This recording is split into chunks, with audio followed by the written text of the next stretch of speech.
Did you know common breakfast foods can quietly make constipation worse? I'm a gut health dietitian trained through a Harvard teaching hospital, and today I'll show you 3 breakfasts that work with your digestion instead of against it. All 3 of these options have their own spin, so let me know which one you prefer in the comments below. I'll be curious to read. So let's start with one of the simplest and most effective breakfasts for constipation. A very simple 5-step recipe structure for overnight oats that will be easy for you to remember and adapt to your taste preference for the day. But first, let's talk about fiber and what it even means to have normal bowel movements. About 95% of adults don't get enough fiber, falling short of the recommended 25 to 38 grams per day, and this is one of the biggest contributors to constipation, as low fiber will harden stool and slow gut movement. You've probably seen this Bristol stool chart before. We've covered it in past videos. So what are the ideal types? Number 3 and 4. Anything lower usually means constipation. Further, most people should have between 1 and 3 bowel movements a day. Less than that isn't always constipation, but if it's infrequent, hard, or difficult to pass, it likely is. If this is you, then overnight oats can help because they combine soluble fiber with hydration. Soluble fiber not only softens stool, but it also feeds beneficial gut bacteria, which produce short-chain fatty acids like butyrate, a key anti-inflammatory compound that supports gut lining healing. We also have research to show the importance of adequate fiber to prevent colon cancer, which we know is rising even in young individuals. Now, this part is important. Oats alone are not enough. A common issue I see is people eating a very grain-heavy breakfast without enough protein or healthy fat. That can spike blood sugars, leaving you hungry soon after, and actually can slow digestion for some people. That's why adding chia seeds and other protein and fat sources is really key. Another benefit of overnight oats is that because they're soaked and eaten cold, they contain more resistant starch. Resistant starch isn't digested the same way as regular carbohydrates. It feeds beneficial gut bacteria and tends to have less impact on blood sugar compared to hot, freshly cooked oats. So here's the structure I want you to remember. This is what makes it easy and repeatable. 1 hand, 5 things: oats, chia seeds, liquid, protein and fat, toppings. If you remember that structure, you can change the flavors every week and still support digestion. Here's the basic recipe.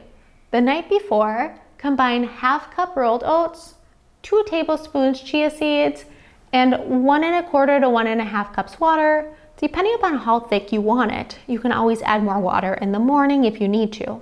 Mix well and refrigerate overnight.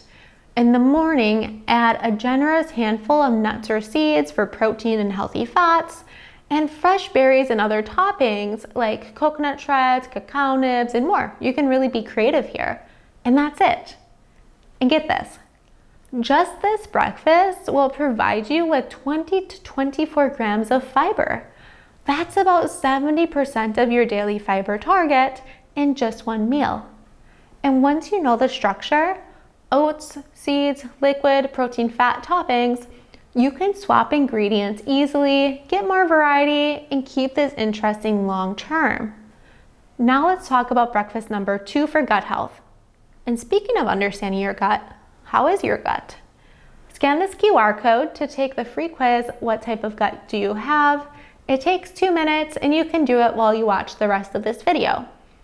Next up is a smoothie formula that works extremely well for constipation. And yes, it includes prunes on purpose, and I will explain why prunes work. Here's the formula.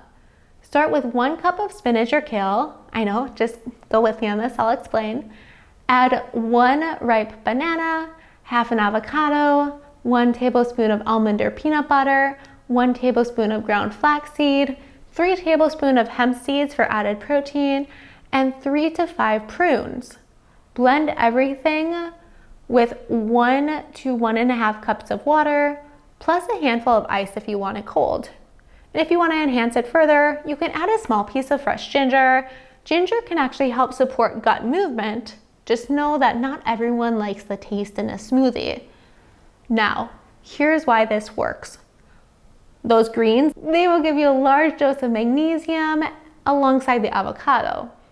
Magnesium relaxes smooth muscle, including the muscles of your intestines, which helps to pull water into the colon, which softens stool and makes bowel movements easier. The banana provides resistant starch and potassium, both of which support healthy gut motility. The avocado adds healthy fats that help to lubricate the digestive tract, and you can think of this as like oil for your machine. And the prunes are doing important work here. Prunes contain sorbitol, a naturally occurring sugar alcohol with a gentle laxative effect. It's not harsh, but it's very effective, especially when combined with hydration, fiber, and fat.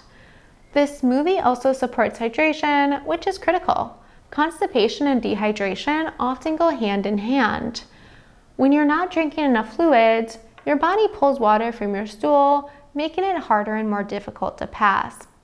This smoothie hits constipation from multiple angles at once, which is why it works so well. Now, breakfast number 3 is for people who want something more traditional and not as sweet. And stick around to the end, as I have 2 bonus tips for you after this recipe. So this is what I call the savory gut healing plate, and it's perfect if smoothies or oats aren't really your thing. Start with 2 eggs, cooked however you like, scrambled, fried, soft-boiled, and a little bit of avocado oil. Then add a generous portion of sauteed vegetables. Think spinach, mushrooms, tomatoes, bell peppers, zucchini, whatever you have. The more variety, the better. On the side, add half an avocado, either sliced or mashed. And here's the key addition: a small side of sauerkraut or kimchi. Just a few forkfuls is plenty. Now let's talk about why this works. The eggs provide protein and healthy fats, which help you feel satisfied and support steady digestion without being heavy. The vegetables add fiber, water, and antioxidants that support gut lining health, and the more colors you include, the more diverse nutrients you're getting. The avocado adds healthy fats and fiber, which helps soften stool and support gut motility. And the fermented food is doing something important here. Sauerkraut or kimchi contain live probiotics, and research shows that regularly eating fermented foods can increase the diversity of your gut microbiome. A more diverse microbiome is associated with better digestion, more regular bowel movements, and less bloating. You don't need much. Just 1 to 2 tablespoons is enough to make a difference and contain billions to trillions of these probiotics. And that isn't all. There are many possible root causes to constipation beyond this, and if you think your issues are more than just simply lack of fiber and hydration, then please consider scheduling an appointment with our clinic. Constipation is one of the most common symptoms people come to us for, and is one of the most bothersome in day-to-day life. We will review your medical history, other symptoms, medications, typical food intake, supplements, and more to see what's going on and get you on a plan that works. Further, 70% of our clients get insurance coverage, and there's a link in the description below to easily schedule your initial appointment. So, for the bonus tips, the first extra tip is that timing really does matter. In the morning, your body has a natural response called the gastrocolic reflex. When you eat, your stomach sends a signal to your colon to move. That reflex is strongest in the morning, which is why eating breakfast soon after waking can help stimulate a bowel movement. The second tip is to add a little movement after eating. You don't need intense exercise. A 10 to 15-minute walk is plenty. Movement helps stimulate the intestines and supports the natural muscle contractions that move stool through the colon, making bowel movements easier. So if this video is helpful, give it a thumbs up and subscribe for more evidence-based gut health tips. And if you want to dive deeper into how to get rid of migraines, then check out my video about how my client Nick was able to get rid of his migraines that he suffered with for 10 years in just a matter of 2 months. I walked through everything we did and why it worked. If you struggle with brain fog or bloating, or are curious why you felt worse with intermittent fasting, then you will still find tips in this video helpful. Thanks for watching, and as always, stay curious.